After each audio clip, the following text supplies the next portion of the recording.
የመጽሐፍ ቅዱስን የመጀመሪያ ጽሑፍ ለመረዳት ሙሉ ቋንቋውን መማር አለብን ብለን እናስብ ይሆናል። ግን እውነት ግድ እንደዛ መሆን አለበት?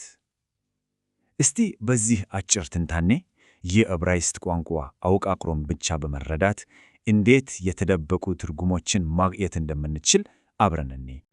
እንግዲህ በጣም ወሳኝ ከሆነ ሐሳብ እንጀምር። ማንኛውንም የመጽሐፍ ቅዱስ ትርጉም ስናነብ የምናገኘው የመጀመሪያውን ጽሑፍ ብቻ አይደለም። እንደውም እያየን ያለነው በተርጓሚው ዓይን በኩል ነው። እያንዳንዱ ተርጓሜ የራሱን እይታ፣ የራሱን ቀለም ይጨምርበታል ማለት ነው። እሺ፣ ይሄ እንግዲህ ወደ ትልቁ ጥያቄ ያመጣናል አይደል? ከተርጓሚው እይታ አልፈን ወደ መጀመሪያው ጽሑፍ እንዴት ነው መቅረብ የምንችለው? የሚገርመው መልሱ ያለው ሙሉ ቋንቋውን በመማር ላይ ብቻ ሳይሆን አወቃቀሩን ጠንቅቆ በመረዳት ላይ ነው። እስቲ እንደዚህ እናስበው። ማንኛውንም ሕንፃ ለመረዳት መጀመሪያ ጡቦቹን ማወቅ ያስፈልጋል አይደል? የመጽሐፍ ቅዱስ ዕብራይስጥም የራሱ 22 መሠረታዊ ጡቦች አሉት። እነዚህም ፊደላቱ ናቸው። ከነዚህ ከጀመርን የቃላትን ምስጢር መፍታት እንጀምራለን ማለት ነው። እንግዲህ የዕብራይስጥ አሊፍቤት 22 ፊደላት አሉት እና የሚገርመው ነገር ምን መሰላችሁ? ሁሉም ተነባቢዎች ናቸው። ይሄ የመጀመሪያው አስደናቂ ነጥብ ነው። ሁለተኛው ደግሞ ከቀኝ ወደ ግራ ነው የሚነበበው። ትንሽ ሌት ያለ ስሜት ሊፍጠር ይችላል፣ ግን የጥንቱን የአስተሳሰብ አቅጣጫ በደንብ ያሳያል። እስቲ አልፋቤት የሚለው ቃል ከየት መጣ ብለን እናስብ። ከግሪኮቹ የመጀመሪያ ፊደላት አልፋና ቤታ ነው አይደል? በዕብራይስጥም ልክ እንደዛው ነው። ቃሉ አሌፍ ቤት ይባላል። እሱም ከመጀመሪያዎቹ ሁለት ፊደላት አሌፍ እና ቤት ነው የመጣው። ይሄ ብቻውን የቋንቋው መሠረት ምን ያህል ጥንታዊ እንደሆነ ያሳያል። እሺ፣ አንድ ደቂቃ። ፊደላቱ በሙሉ ተነባቢ ከሆኑ ቃላቱ እንዴት ነው ድምፅ የሚኖራቸው? እንዴት ነው የሚነበቡት? አዎ፣ ይህን እንቆቅልሽ ለመፍታት ወደሚቀጥለው ቁልፍ ማምራት አለብን። እሱም የድምፅ ኮድ ልንለው የምንችለው ነገር ነው። መልሱ ኒቆዶት በሚባል አስደናቂ ሥርዓት ውስጥ ነው ያለው። እነዚህ ትናንሽ ነጥቦችና ሰረዞች በተነባቢ ፊደላቱ ላይና በታች ነው የሚጨመሩት። ልክ እንደ ሚስጥራዊ ኮድ ማለት ናቸው። የእያንዳንዱ ምልክት የትኛው አናባቢ ድምፅ መውጣት እንዳለበት በትክክል ይጠቁማል።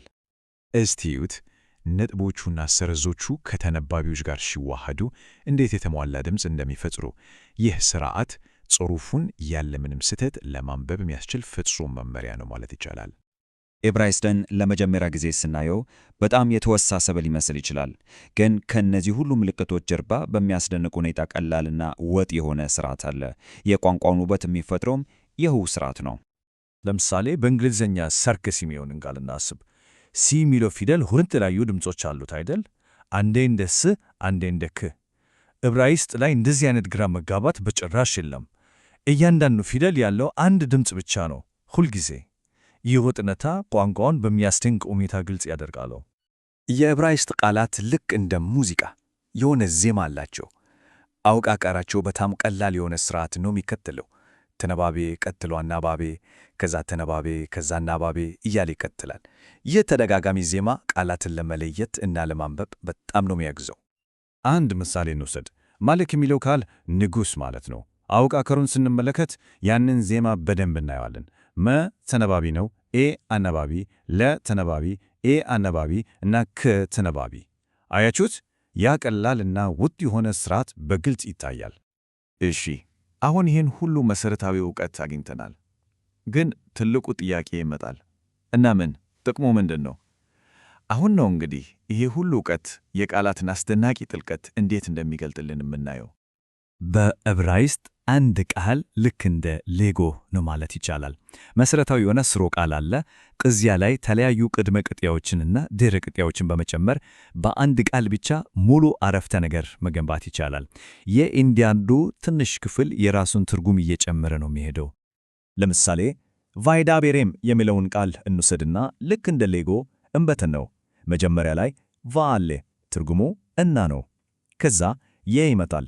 ይሄ ድርጊቱን የፈጸመው እሱ መሆኑን ይነግረናል። የቃሉ እምብርት ደግሞ ዳባር ነው፣ መናገር ማለት ነው። በመጨረሻ ላይ ኤም የሚል ቅጥያ አለ። ይሄ ደግሞ ድርጊቱ የተፈጸመው በእነሱ ላይ መሆኑን ያመለክታል። እንግዲህ እነዚህን ሁሉ ክፍሎች መልሰን ስናገጣጥማቸው ቫይዳቤሪም የሚለው አንድ ቃል ብቻ እና እሱ ለነሱ ተናገረ የሚል ሙሉ አረፍተ ነገር ይሆናል። እስቲ አስቡት፣ አንድ ቃል ብቻውን ሙሉ ታሪክ ይናገራል። እንግዲህ እስካሁን ያየነውን ጠቅለል ስናደርገው 22ቱም ፊደላት የነጥብና ሰረዝ ድምፅ ስርዓቱን እና ወጥቶ የሆነውን የቃላት አወቃቀር መረዳት ከትርጉሞች ጀርባ ያለውን ሐሳብ ለማየት እንዴት እንደሚረዳን ተመልክተናል። ከሁሉም በላይ ደግሞ አንድ የዕብራይስጥ ቃል ብቻውን እንዴት ሙሉ አረፍተ ነገርን መያዝ እንደሚችል አይተናል። እንግዲህ ይሄ መሰረታዊ ግንዛቤ ብቻውን ይሄን ያህል ነገር ከገለጠልን፣ እስቲ ያስቡት በጥንታዊዎቹ ጽሑፎች ውስጥ ምን ያህል ተጨማሪ ጥልቅ ሐሳቦች ተደብቀው ሊኖሩ እንደሚችሉ። የቋንቋውን አወቃቀር መረዳት ጽሑፉን ማንበብ ብቻ አይደለም፣ ይልቁንም ወደ ተለየ የትርጉም ዓለም መግባት ማለት ነው።